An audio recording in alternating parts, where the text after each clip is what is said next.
Welcome back to this week's episode of Unlocked. I have a really special guest on today.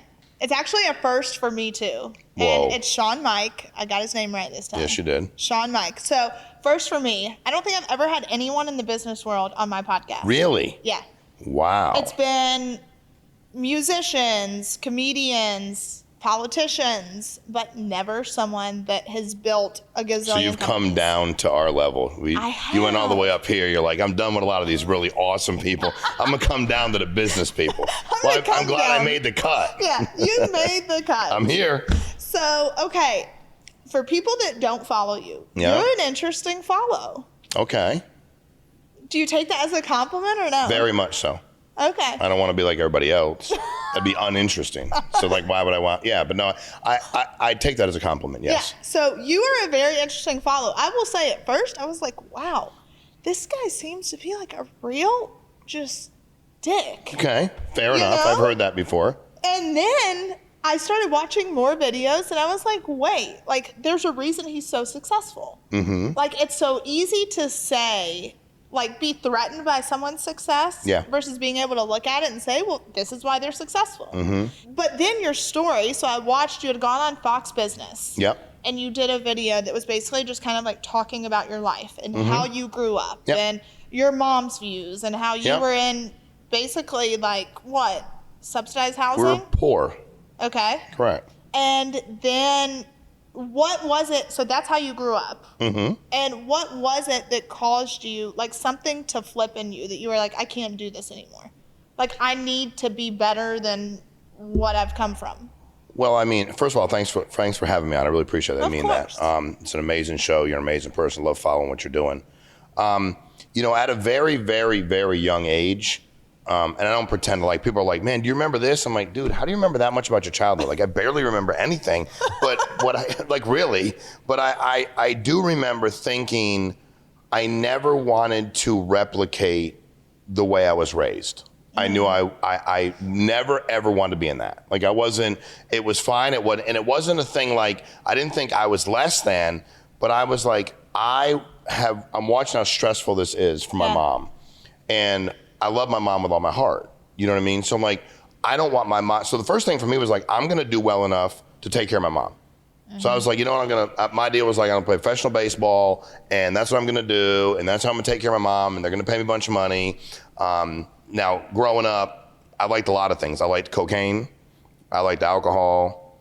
I liked to smoke crack. I'm not going to lie to you. I like to smoke weed and I like to eat mushrooms. So basically, you did not discriminate. I did not discriminate unless it was a needle. Okay. I don't put a needle in my arm, but outside of that, so I was really, really fucked up. But what led to that? Oh, man. Because I am a firm believer that you don't just get into drugs just to get into it. Everybody around me that raised me had some kind of substance abuse problem. I think that I took it further than they did. I was very aggressive. It was an escape for me.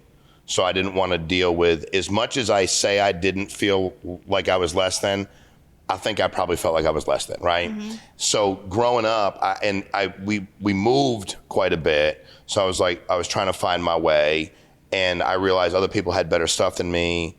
They were more refined than me. Like they had parents together, you know what I mean? They go to, because you understand, back then most people weren't divorced. Yeah, that wasn't a thing. You just stayed in it no matter what. You stayed in it. So, and I didn't understand that, but I was just like, why does everybody have a mom and a dad that are there, present, going to everything, right? So for me, I watched a lot of that, and I watched a lot of just crazy psychotic behavior around substances. I couldn't wait to start drinking. You know, like my father drank a lot, and he's been sober now, so good for him. And we built a relationship back. I hadn't talked to him for like a decade, like really at all. And but I remember being like 9. This I remember. I was like 9 or 10, and I'm like, I just can't wait to I can't, because all boys idolize their dads in some capacity. Yeah. You know, there's this idolization, demonization, humanization. They're the superheroes. Correct. And as much as I didn't like certain things he was doing, I'm like, I want to do what he's doing. So I remember I started drinking, and then I found other people, right? I found other dudes. I'm like, okay, that kid's fucked up. Like, he'll hang out with me, cool. And it was hard because I played ball. So back then, a lot of the guys that played ball didn't party hard. Yeah. So I'm like, I gotta fucking hang out with these dudes, but then practice with these dudes. Then I'm like, eventually I'll find some guys that play ball and party, which I did. And but my childhood was just like kind of like I always worked really hard. I partied really hard. And I just knew I didn't want to replicate what was happening. And then But in a way, you were replicating 100%. But in my mind, it was all, as long as I handled the financial stuff. Like I wasn't thinking about not drinking, not doing drugs. I'm like, I just want to live this way. Yeah. And at 17, I wanted to join the Marines because I thought that was my solution. And I went to the Armory, took ASVABs, the whole deal. And my father had served in the military. And my mother was like, because I wasn't 18 yet. She's like, no, I graduated high school really young. And then I'm like, I was getting recruited to play baseball. And these guys were like, why don't you come here and play baseball? I'm like, sure, I'll go there and play baseball. And I played for a year, transferred to school for a year, and realized like my life was going nowhere. Yeah. So I was just sitting there one day and I'm like, you know what, either I'm going to drop out of school and get a job, or I'm going to finish this degree and do something in my life. And I didn't change everything in my life, but I started like kind of going, all right, you know what, I'm going to like actually take my classes seriously. Like my GPA my freshman year was a 1.7. And they're like, you can't. That's my biggest fear for my 17-year-old. Well, tell you what, 1.7's hard to replicate. You know what I mean? But also, too, what I love is you said, even when you were in college, you were looking at these professors and you were like, right. You're teaching me about business, but yet you don't have a successful business. Yeah. And you had a counselor or professor say, like, I don't blame you. I went to the head of the business department. She was a super nice lady. She's now the president of a university in Connecticut. And I said, I hate this. And she said, why? I said, because with all due respect, none of you are in the field. You're just teaching me. And I said, you're an accountant, so you would teach an accounting kind of makes sense to me, but the rest of them, nobody's in the field. Yeah. And thankfully for me, back then, like we could have an opinion. Yeah. They had an opinion. We could debate. We didn't have to fucking agree on everything. Exactly. People didn't cry and scream and hide in the corner if you didn't agree with them, pee all over themselves. Like we had adult conversations. So she's like, challenge me. She said, then find a major that does. I said, okay. So I started looking around. I was like, social work. And I looked at some of the classes. I said, I started asking people. They're like, yeah, that guy, he works during the day, but comes and teaches at night. And that guy works at night. And that one, he works over in the probation department and she's a counselor. And I was like, all right, so those people are actually doing something. And then also most people that have really fucked up backgrounds make really good social workers because we're going to fix everybody else. That's what I was about to say. Was part of the reason you did that, was that in a way doing something for your younger self because 100%. You wanted to be what you never got? 100%. I'm going to stop things that happen to me and people around me, and I'm going to become a social worker, and somehow I'm going to fix me, even though it's impossible because I already had my stuff.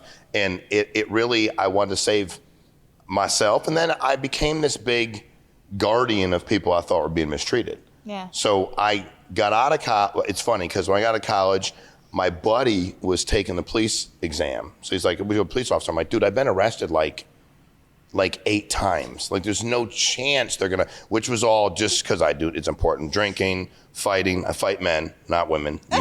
Men that fight women are not men. They're just fucking assholes. So I fight other men. Thank you. And, drugs. And so I was like, dude, they're never going to hire me. But I went for fun. My buddy Mike Gillette, he's like, we ran, did the push-ups, the whole thing. These guys are in terrible shape. I was like, dude, these guys are in awful shape. So I did really well in that. Then I took the exam, which is like not hard at all. And I was like, looking around like, dude, this is weird. So, and I'm so simple. So I got done with that. And then I started interviewing the police departments. I interviewed at one of them, and the guy said, he's looking through the paperwork. He's like, you've been arrested before. I said, yes. He goes, no, I mean here. I go, yeah, y'all arrested me probably 6 years ago. He's like, we can't hire you then. I'm like, then why'd you interview me? Exactly. And he's like, he was really cool. He's like, I just never looked. But I ended up getting a job. One of them offered me a job. And I was like, God, these guys are psychotic. And I went to police academy for about 4 months and a week. It lasted 4.5 months. And after about the last week, they're like, dude, you're like way too out of control. I was still drinking, using drugs. I was a wreck. And then I found a job as a social worker. Apartments.com has more rental listings than anywhere else, so finding the perfect place is easier than ever, and so is finally moving in together. Just the two of you. It's a big step, I know. Lots of new responsibilities, lots of adjustments. Most likely, they'll wake you up at odd hours to go to the bathroom, and you'll most definitely find yourself in trouble coming home late for dinner. They might even unroll all your toilet paper next time. It's just what happens when you two find a new place together, but you're not doing it because you feel like it. No, you're doing it because you love them, because they're family. And that's why Apartments.com has the most pet-friendly rental listings on the internet so that you and your furry family can find the perfect new place together. Apartments.com, the place to find a pet-friendly place. Summer is just around the corner. It's time to get ready for the season ahead with quality shades that are built to last. I have sensitive eyes, so I always have to be wearing sunglasses. Our friends at Shady Rays have you covered with premium polarized shades that won't break the bank. Shady Rays is an independent sunglass company offering a world-class product that is rated with 5 stars by over 300,000 people. Their shades have durable frames and crystal clear optics, making them the perfect choice for all outdoor adventures. They have hundreds of options to choose from, so you're bound to find the perfect pair to match your style. Plus, if your shades ever go missing or take an unexpected hit, don't sweat it. They have the most insane protection in all of eyewear. Every pair is backed by lost or broken replacements. And if you don't love your shades, exchange them for a new pair or return worry-free within 30 days. No risk when you shop. Their team always has your back with personal and fast support. Exclusively for our listeners, Shady Rays is giving out their best deal of the season. Head to shadyrays.com and use code UNLOCKED for $20 off polarized sunglasses. Try for yourself the shades that are rated 5 stars by over 300,000 people. Go to Shady, SHADY, Rays, RAYS.com and use code UNLOCKED for $20 off your polarized sunglasses.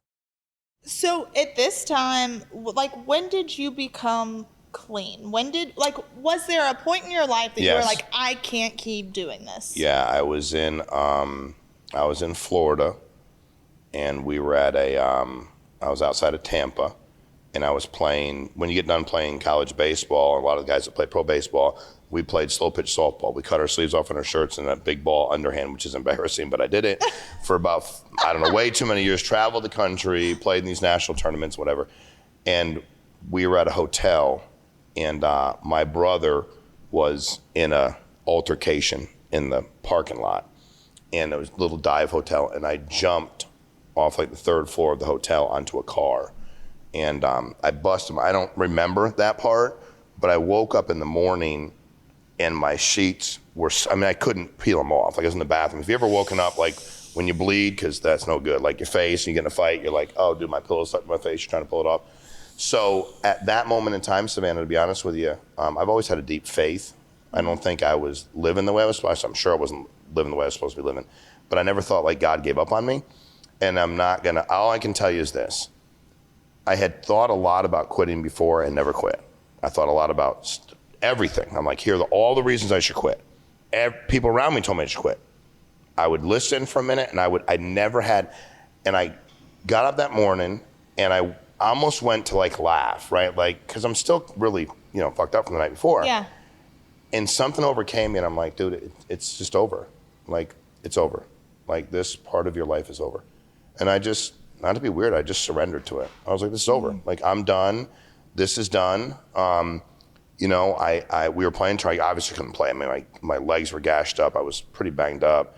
And we got in a flight, and I remember there was like 5 or 6 guys on my team in the flight, and they're like, hey, you want a drink? And I'm like, dude, I'm not fucking around. Like, I'm done. And they just laughed, which I understand. I would have laughed too.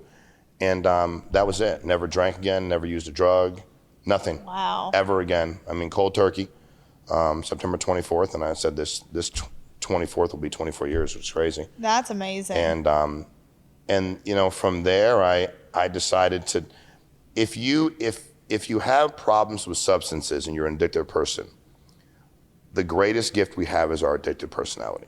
And if we can take our addictive personality and find a healthy addiction, which mine was business, I decided, you know what? I have all these, I know I'm addictive. I can gamble, I can drink, I can use drugs. But what if I just find a healthy addiction? Now, people would argue maybe that, man, you work too much. Well, that's what I got addicted to. And I got addicted to putting myself in a position where, this will sound really weird, but I wanted people that had nothing to truly, not pretend, truly know they could go from nothing and do really well. So like I was like, I'm doing it for me without a doubt, but I'm doing it for a lot of other people too. Yeah. Because I'm so tired of hearing them say we can't do it. And I'm tired of people talking shit about us. Who cares if our dad was there? Who cares if we had ever owned a house? Who cares if they had fucking cars? It doesn't matter. We can do whatever we want. And I just started getting around really wealthy people. And I did that early in my life through athletics, but once they were done with me, they were just done with me, which I kind of learned that relationships were very transactional. They're very transactional. And the moment you realize that Yeah. people really don't care about you, Yeah. life will be so much easier. Correct. And I think because they were so transactional, I'd play in your team, you'd talk to me, and then the season was over, and I was like, whatever. And I also realized I was at a point in my life where I believed if the other people could do it, like I'd meet people that were wealthy. And I'd literally start taking, because I was so psychotic about it. I'm like, okay, I'm going to listen to, like, how do I get around? Okay, that guy's over there and he works there. I wonder if I can go, and I'm going to intern there. And let me go over here and do this. And while I was working as a social worker, I worked with abused and neglected children for 14 years. And while I was doing that, I was went and got my real estate license, went and got a mortgages, started owning a bunch of property, built a real estate company, which I eventually sold. That I built away. So I built companies, sold them, but I kept getting around wealthy people, and I'm like, hey man, they're not that smart. They're not. And I'm not just, they're not that smart. Like, I'm not the smartest guy in the world, but I'm not dumb either. Like, and I'm like, I'm smarter than most of these people. They're wealthy as shit. I don't have anything. And I was trying to figure out, what do they have that I don't have? And I realized it was nothing. And it was nothing. So I went crazy. I and I had a guy at the state when I worked there. I loved my job at the state. Like, I really did. I loved working with it. It's a very impactful job. It was impactful. Most people didn't make it that long. 14 years was a long run. Yeah. I loved working with the families, with everything I had. I loved protecting kids. And I'll never forget my first appointment. I'm 21, and I remember knocking on this lady's door, and your training's like 5 days. Like, hey, you need to know this, and then That's wild. go help the family. Like, go out and help them. And I knock on the lady's door, and she opens the door, and she looks at me. She's probably 60. And she looked at me and she said, boy, what do you want? And I said, I got this report and I'm at your house. And she said, boy, I got underwear older than you. And I said, ma'am, I don't know how to respond to that. I said, but I do need to come in. And she's like, how old are you? And I remember thinking, like, for half a second I got defensive. And I go, you know what? I'm 21. I said, I got drunk last night. I don't have any kids. I'm not married. I come from a pretty fucked up family. But I'm the only one with a social work degree here. And if you look out for your children, then I'll be your biggest, like literally your biggest fan, right? Yeah. I'm your ally. But if you're not going to keep them safe, I'm your biggest enemy. And I don't know where that came from. And at every appointment I said that moving forward. I was just like, dude, I don't pretend to be perfect. I don't pretend to know, but I'm just telling you that I'm here and like, I'm the one you got.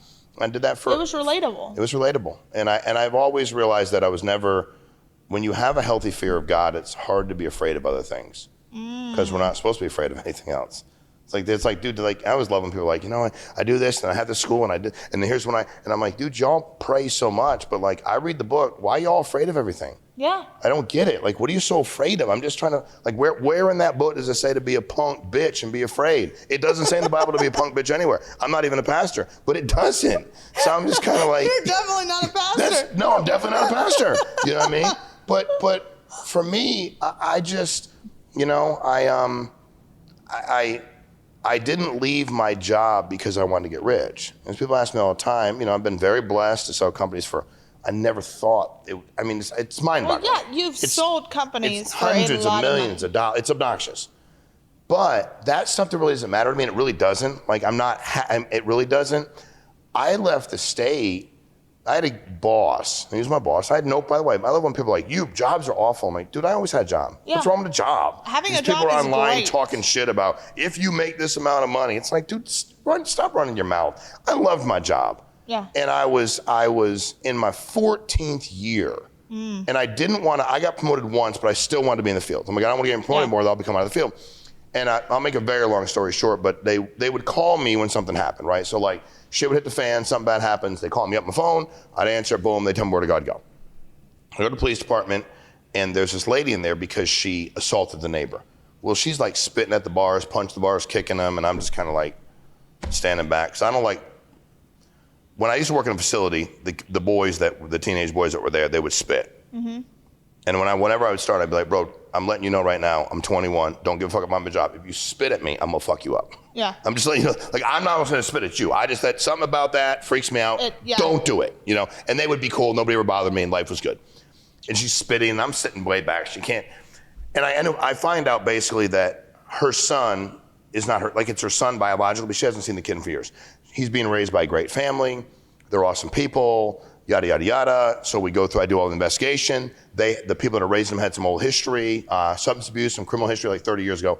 Make a very long story short, they made me remove the kid. And we had no bit, I mean, legally, yes, they could find a way to go look what these people did. Yeah. They were great people, clean 30 years, but a lot of the people that worked there had never been in the field and they were very judgmental.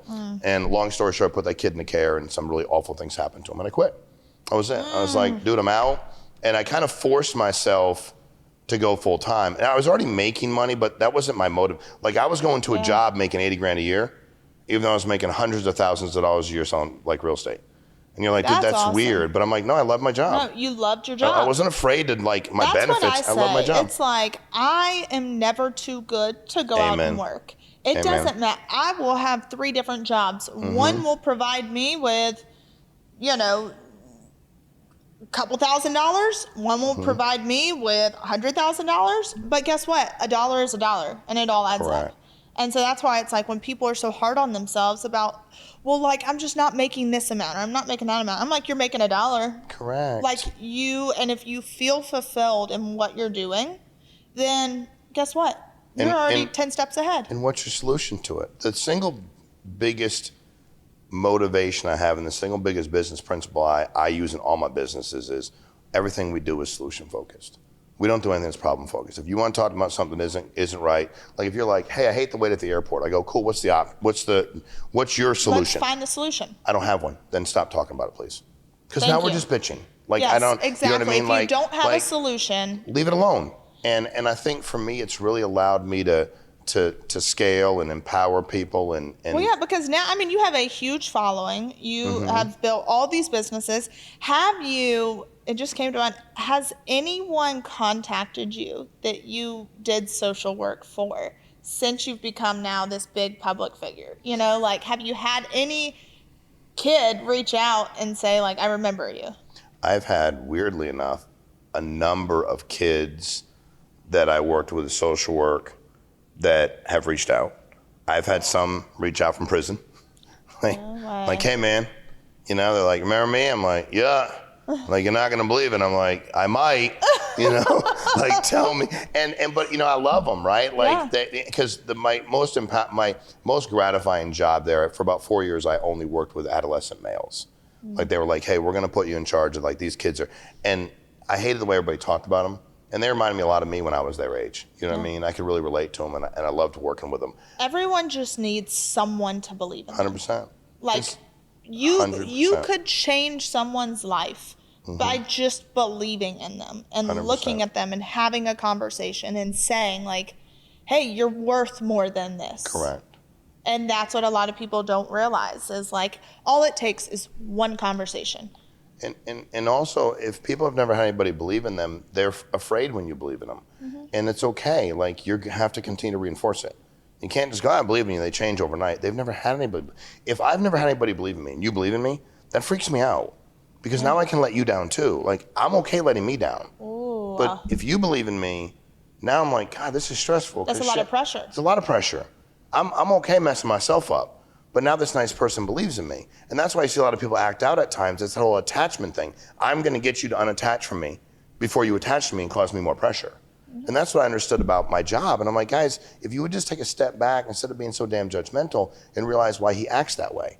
I remember walking one day and this kid, he carved in his arm, it was Department of Children and Families, DCF. Fuck DCF. With a fucking knife. Like, he's bleeding when I walk in. He's like 18-year-old big kid. He's doing very well. I mean, it's, you know, he was only 4 years younger than me, but he's done very well in life. And I walked in, I was like, and they're all running their mouths about it. Can you believe he did this? And I was like, can I ask you something, bud? He said, yeah. I said, your IQ's high, right? Because I have your report. He's like, yeah, I guess. I go, then how the fuck did you punish us by harming yourself?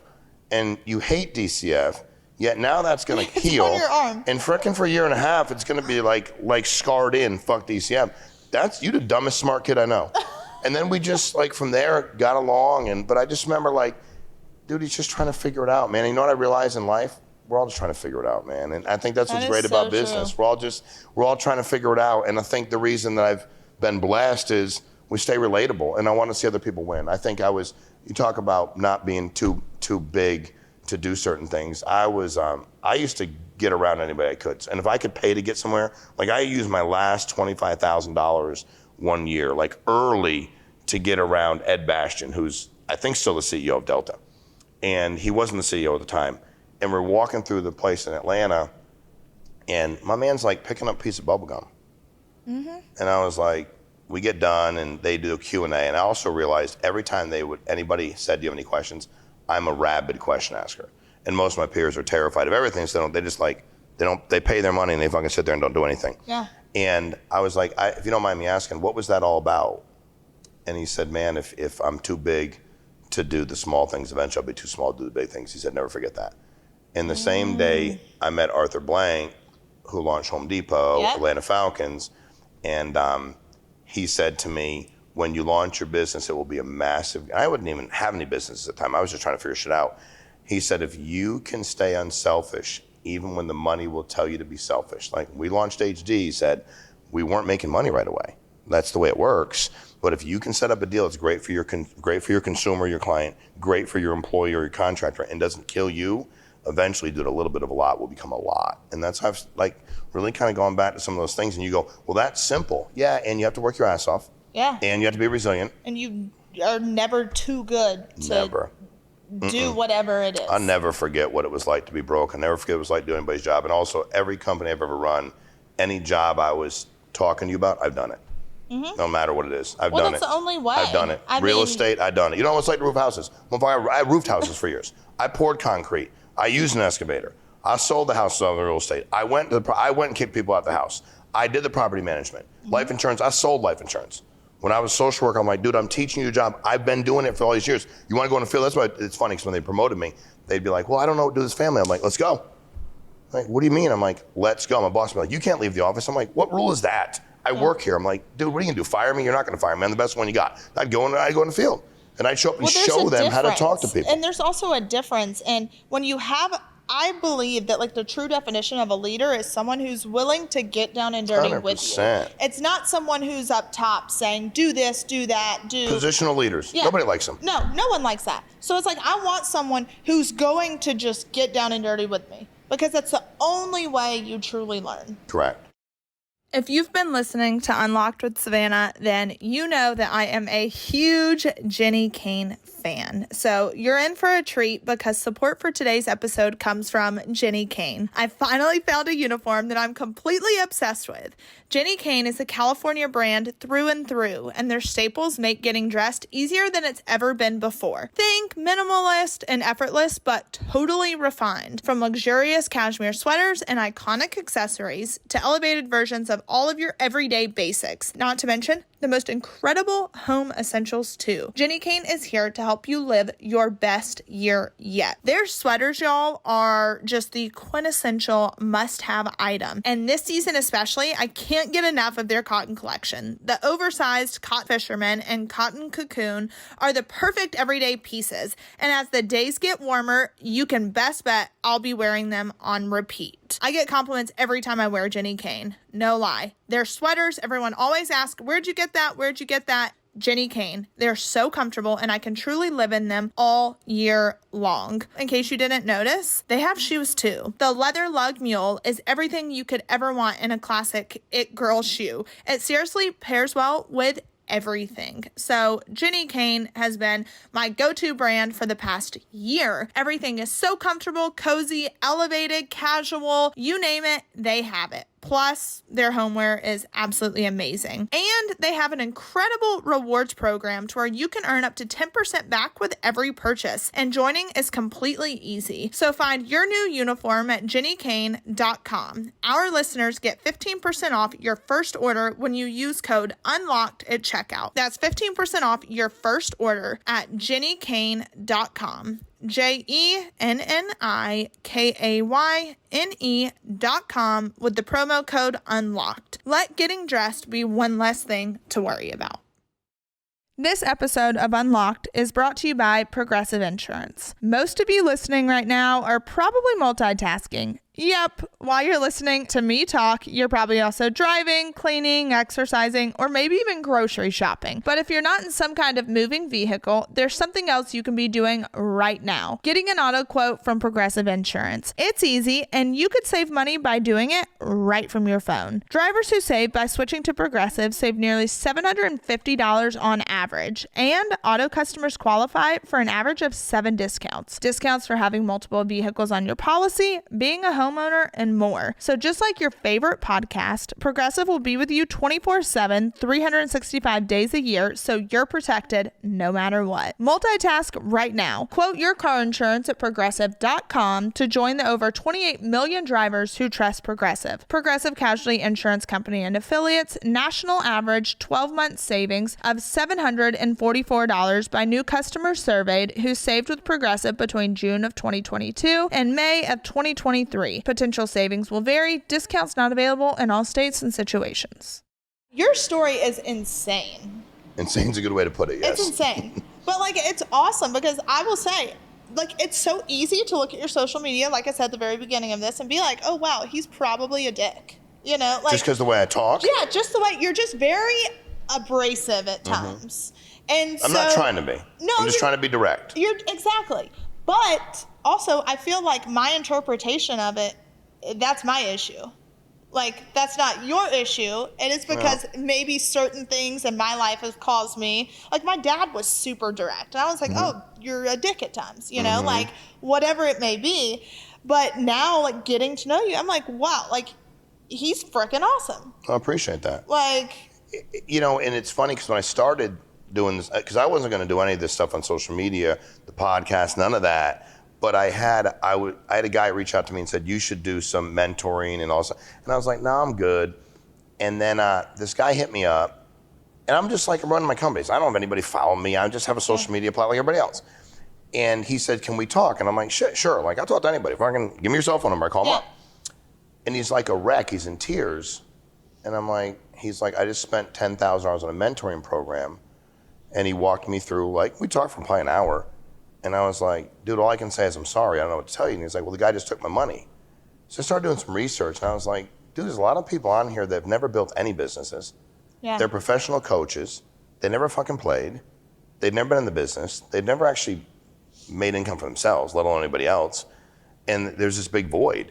So I'm like, dude, I'll help you for free. I don't know if I can make you rich, but fuck, I'll help you. And I started doing stuff for people, and I'm like, dude, this feels pretty good. Yeah. Like, I actually like this, you know? So then I started doing some speaking, and I enjoy that. And I'm like, I just love seeing people change their lives, especially when when you find people that everybody's bet against, and you believe in them, and you give them a little bit, and when they get knocked down, you come over and grab them and go, bro, get up, it's gonna be okay. Dude, you can take over the world with people like that. Without a doubt. I say, like, even with my story, and I don't even know if I've said this before, but obviously when, like, the whole guilty verdict came down, basically everyone wiped their hands clean. Like, everyone turned their backs. I didn't have any opportunity I had was taken. And that's why I was like, all right, I'll do the podcast. Like, that's on my terms. So, like, no one can cancel me at that point. Correct. But everyone had turned their backs. And there's a guy in town. He owns a bunch of bars. And he knew I had my real estate license. And he was like, hey, like, I'm building these 7 houses. I want you to list them for me. And in that moment, like, that's great. I wanted to cry because I'm thinking to myself, like, I have 2 kids to raise. And, like, this guy that doesn't have, like, why would he give me 7 houses when I'm just starting out? You know, like, just here's these 7 houses for you to sell for me that are total $7 million. Like, that's a lot of money. And he believed in me and gave me an opportunity when no one else would. And that's what some people need. Like, that, giving someone else an opportunity can truly bring someone back to life. Instead of it feeling like someone's just beating them down continuously, time and time again. And that's like I tell people all the time, like, if you have the chance to change someone's life or to believe in someone or to give them an opportunity, like, do it. Like there's literally a guy in town that is very well-to-do, and he reached out to me. He was like, if Grayson wants to come and like to any of my businesses and just watch what I do and me try to teach him, he's more than welcome. Right. And so it's like having people like that, I'm like, it's freaking awesome. And you can always start over. That's the thing. 100%. You can always start over. And so what would you say, all right, piece of advice for someone who's just afraid of taking that next step, who may just have a normal 9-to-5 job, making barely enough to get by, but in their mind, they're like, I want to be more, I want to do more, I want to go do this business, but I don't know how. My first piece of advice I would give you is the freedom is in sales. You'll find something you like to sell, even if that's not the business you build, right? And there's also no magic to sales. So for years, people write these books, and like I can talk to you for hours about why people buy something or why they don't, psychology of why, but really I need you to change, right? So don't be intimidated, because if you find something, sales is the highest paid occupation in America. Sell something. You know, that's how I got in. I got into real estate and started selling it. I didn't get into real estate to build a company that I could sell for obnoxious amounts of money. I got into sold real estate. I got into waste management because I was selling jobs. Like, hey, dude, you need dumpsters. Here's how many we got. Here's how much they cost. And then I'm like, why don't I build something? I did not get into life insurance to build a massive business. I was like, oh, shit, I can call you up. It pays me this much every time I do it. It takes me an hour. I'm going to do that. So find something that you can sell, and don't think that anybody out there, you know, I had a guy recently, he's a Hall of Fame football player, and he was on my podcast, and he said, do you think you need ability to be a successful entrepreneur? And I said, no. And he was like, yeah, no. We started talking. I don't know that what his opinion on it was or not, but I'd hired a marketing company a couple of years ago, and the guy, well, I didn't hire him. I interviewed him. And he said, I will work with you, but you have to stop saying everybody can do what you do, because they can't. I said, that's the myth that you all want to perpetuate, because then we need dumbasses like you to sell some kind of narrative. Exactly. And I don't need it. The reality is anybody watching right now can go do whatever they want to do financially and business. Now, does it mean you're smart enough to get your pilot's license? You might not be. Math and science are important when you're flying an airplane, okay? So you might not be. You might go like, can I be the world's strongest person? No, that requires talent. Can I go ahead and play cornerback in the NFL? No, that requires talent. But business doesn't. And you don't have to come from money either, because most people want the passive income. Bro, you get passive income by creating insane active income. You go sell something, and then to your point, find people that have done it. I got around people, and I don't want to be the smartest one in the room. No. I want to be the dumbest person in the room. Amen. Because then I can learn to become that. Amen. And I learned a lot from people. It's weird, because there were a lot of people I was around that did everything the wrong way, but that was a great learning lesson too. And most people just make fun of him and talk shit about him. Like, no, dude, what would he do? Matter of fact, when I launched one of my companies, I watched a guy do it for 7-8 years. He was smart, energetic, hardworking, but he was just a selfish asshole. And every decision he made was for him and only him. And so when I went to make decisions at times, I didn't know what to do. And I'm like, what would he do? And I just somehow would know what he would do. And I'm like, then I'll do the opposite. Like I literally, but I was always learning. So if you'll keep your head in a swivel, listen, and you don't have to quit your job either. That's the thing when people are like, well, I'm going to launch my own company. Dude, keep your job until you make enough money. You know what that might mean though? That might mean you work 60, 70, 80 hours a week before you get ahead. Yeah. If you're willing to do it, but hey, it's a grind. It's a mother freaking grind. We flew, and he made a great point. I was flying with Shannon Sharp, and I was like, man, you sleep on airplanes? He goes, never used to be able to. He said, but I start shooting a show 6 nights a week, never miss it, doing this, doing that. He's like, you learn to sleep on an airplane. I'm like, you are right. You're tired enough, you'll find a way. Exactly. And it's so true. And I was like, yeah, man, I gotta put in more. Like, and that's why I was like getting around people that are doing their thing and watching them grind when they don't necessarily have to. Like, you did what you did because you had to, but you're gonna keep doing what you do because you want to. Oh, without a doubt. That's who you are.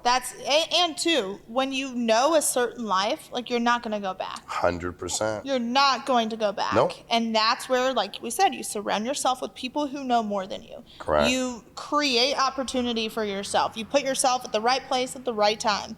And I like nice things too much to go back. Don't apologize for it. No. I'm not going back. No, it's hard. And all that stuff, those comforts, it's hard to go back. You talk about your kids, like, it's once you're able to say, we'll do it no matter what, you're not buying them helicopters and penthouses in Dubai, but private school.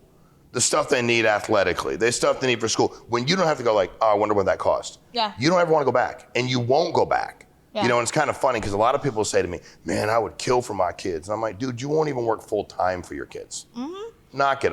And I'm not trying to be mean, but like, just take some inventory. And when I said that's who you are, that's who anybody can be. It's literally. That's the thing. It's not, well, that's just who you are. No, that's who anybody can be. But it's so easy for people to become the victim of their circumstances. You can't, though. And you can't. That's what they want you to do. Exactly. That's what they want you to do. That's why I say with us, like, why would I give the government, why would I allow them, give them one more thing? Why would I allow the people who have wronged me to destroy the rest of my life? I'm not doing it. Their motivation. Exactly. Their fuel. Exactly. They're actually one of the reasons, I tell people all the time, one of the reasons I sent, he probably won't watch, but if he does, he'll know. I had a coach who sent me this. What are you trying to say? He's not watching my podcast? I don't know if he watches anything. Okay. If he's watching anything, he's watching your podcast. So, I'm sorry, I was thinking I was on my own, but my own podcast, he's definitely not watching. But I had sent him a message on Facebook and basically thanked him for helping me out, which he never did. Okay. And I don't know why I did it. Like, I really was like, part of me wanted to just reach out to him and be an ass. And then he was always against me and always, because where I grew up, and when I played ball, he was happy with me, but he was always, and he sent me a message back and was like, man, I'm so happy for you. I believe so much in you. And I was just kind of like, you know what? He has to know that I know he's lying. But you know what he doesn't know is all the shit he said about what I wouldn't accomplish behind my back to everybody. And all the shit he talked about me, because the area I come from is not a huge area. You know everybody. It was fuel for me. So I actually do owe him a thank you, and not a sarcastic one. No. I owe him a thank you. It's just like what my English teacher said. He's not alive now, Mr. H, I'm sure. But he said to me, I wrote a poem. You're that old. I don't know how. Oh, yeah. No, I'm 51 years old. I'm old, yes. And I wrote a poem, and I was trying to and I'm not a writer, and I put the word Rolex in there. And he was like, literally gave me my paper back. And he was like, this didn't line up or whatever. And he gave me whatever grade he gave me. He said, but it was about dreams. He said, I also would, I'll never forget this. He was so smart. He said, I would temper your expectations, young man, because people that have your kind of background will never own a Rolex. They're very expensive. I'm like, motherfucker, how many? I don't even know how many I own, but I have them all. And I don't even like them. I mean, I do like them. I like wearing them. But I'm not like, I don't care. I'm just like, I just want them to Mr. H said I couldn't have them. Not because they hold their value, not because they're a good investment, not because they look nice, because somebody told me. And for everybody watching, somebody's told you can't. And you either do, oh, I can't believe they said that, or you know what? Watch me. You know, I'm kind of like a hold my beer kind of guy. I'm just sober now, but like, oh, I can't do it? Hold my beer. I'll be right back. You know, so. That is awesome. Well, I just have to tell you, I'm now a fan. Oh, you are? That's I was nervous. I'm like, fan. because if I finish podcast, she still thinks I'm a dick. This is going to be a problem. So I'm really glad that I got you as a fan. Not at all. Well, thank you. Thank you for coming on. And too, like, we did this from the airport. Yes. Because you literally, once again, fly in, fly out. Yes. Like, you made time for me, so thank you. No, you made time for me. So thank you very much. No, it's an honor. I mean it. And I really loved hearing your story and who you are and what you do. And you got an amazing show and amazing viewers. So thanks for letting me be part of it.